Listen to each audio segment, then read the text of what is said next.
Hello, everybody, and welcome on into our Valley News Now desk this morning on this Tuesday. A little bit of a gloomy start we've got over there on the Dakota Magic Casino Skycam that I'm showing you here.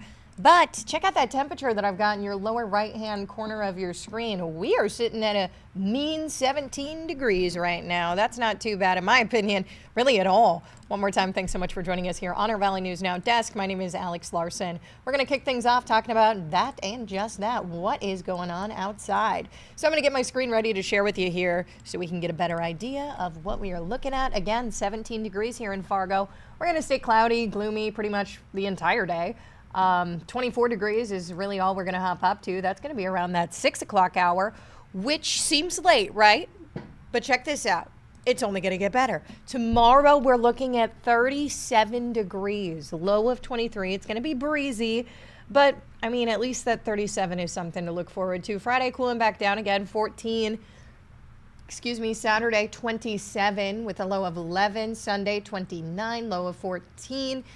And I mean, I feel like it's been a million years since we've had a decent weekend to get stuff done outside. I know we've got the Frostival going on here in the FM area, so that'd be a good thing to go check out if you've got no weekend plans, or maybe that is your weekend plan. They've got a lot of fun stuff going on. Monday, 34, Tuesday, 29. Check this out, Valentine's Day in our 11-day planner now with a 30 degrees.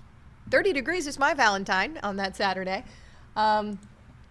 Seeing this temperature trend here, you can see I just showed you, but where we're sitting at normal, above normal, we're going to dip down for that Friday of 14, I think it was, of dipping down almost below normal, but we're going to be well above normal tomorrow. We're going to be a little above normal for as well as the rest of the week, other than that quick little blip on, what is that, Friday now? Wow, we're just moving on through the week. And tomorrow, again, mostly sunny and mild, gusty northwesterly breeze. So really not much to complain about here. Weather is looking great.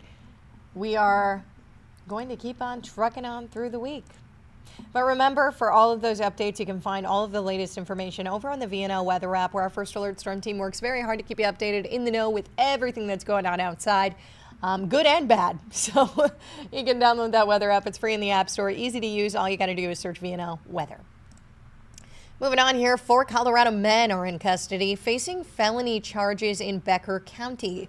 So authorities say they used a sophisticated hacking technique in an effort to steal money from an ATM in Detroit Lakes. But this is not just any ATM theft. This method is known as jackpotting, which is raising questions about a dangerous Venezuelan criminal organization that we, in fact, have investigated before. Valley News Team's Courtney Lockey has been digging into this case, and she's got more. This isn't the first time this type of crime has hit our area. Just last November, investigators connected a near-identical ATM jackpotting arrest in West Fargo directly to Trende Aragua. Henry Tice was stopped with $24,000 in cash, accused of hitting up an ATM at Gate City Bank. Around the same time, 2 other men were arrested in South Dakota in connection with the case. Investigators believed they, too, were part of the same dangerous criminal organization.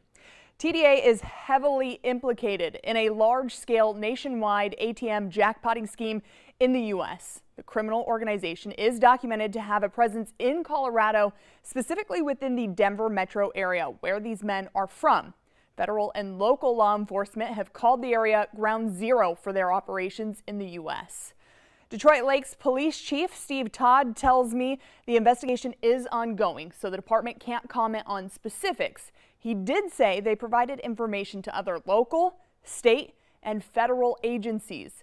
He adds investigators are serving search warrants on the 2 vehicles involved.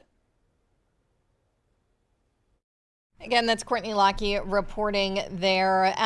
Yesterday afternoon, bail was set at $20,000 for each of the men. All of them are expected to make another appearance before the end of the month.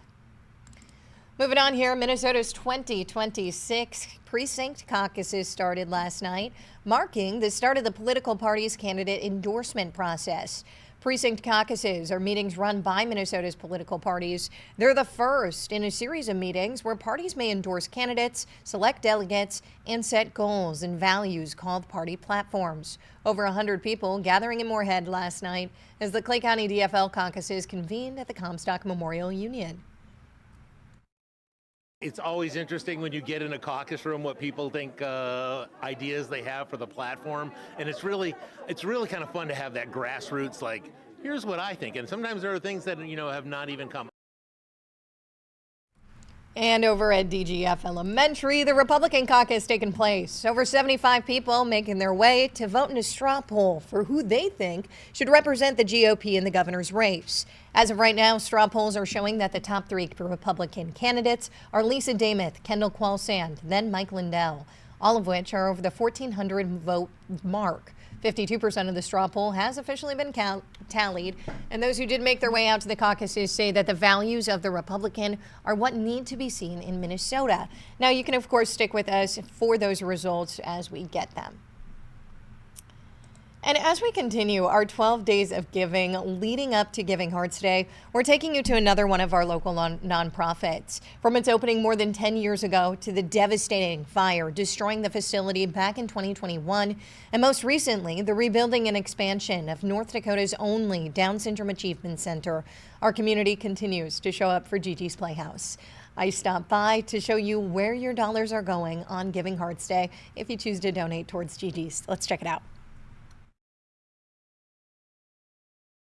Every single day, GiGi's Playhouse stays true to its purpose, to change the way the world views Down syndrome and to send a global message of acceptance for all. They need to stay healthy and active and socially engaged to keep the bar high for them for their whole life.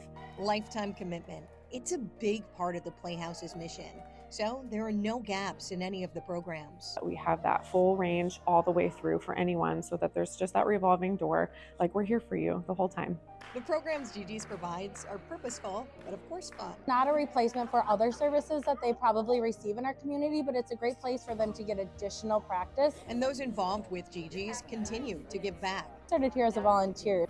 When the position opened up here, you never want to leave, so I wanted even more and got started here as the site manager. When I stopped by, the founder of Fargo's GiGi's location was introducing a new class in the other room, attesting GiGi's is here for their families, but also the families are here for GiGi's. And when I see the couple of babes in there who just turned 1, like that's going to be their life. They're going to be walking alongside each other and their parents walking alongside each other as they reach all these milestones and maybe go through some of those challenges and those successes too, right?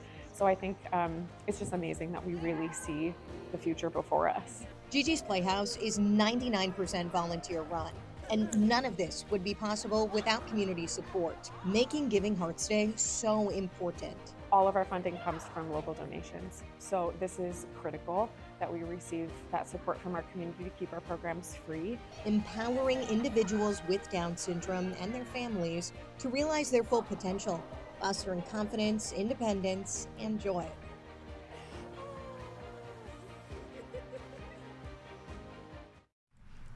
That story was so much fun. I was so excited that I got to come by. One of the classes that I was showing you there, that was GiGi Fit Infant.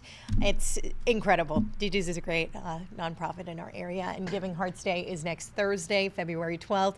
To donate, simply head on over to givingheartsday.org, search for your charity of choice, and since its start in 2008, Giving Hearts Day has raised more than $200 million for nonprofits in our region.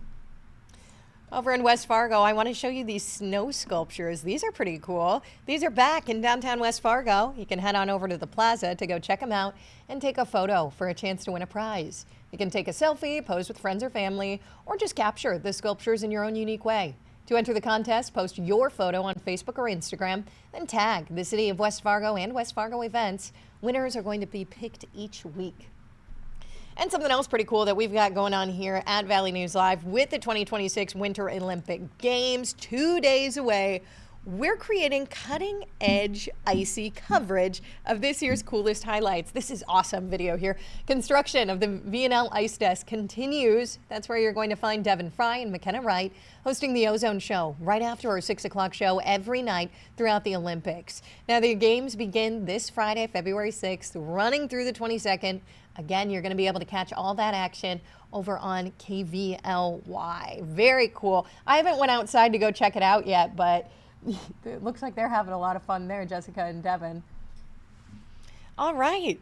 Well, that's about all I got for you here on this, what are we at, Wednesday morning? Remember, you can find this streaming around that 7:30 time frame on weekdays. I'll fire this thing up. But if you download that VNL News app, we're able to send you push notifications every time we start this up to give you the latest breaking news, top local stories, everything we got going on in our region. We'll give you updates there throughout the day, as well as, of course, online and within our shows on our broadcast as well. Again, that's all I got for you here today. I hope you have a great rest of your day and a fantastic rest of your week. We will see you back here tomorrow. I'm Alex.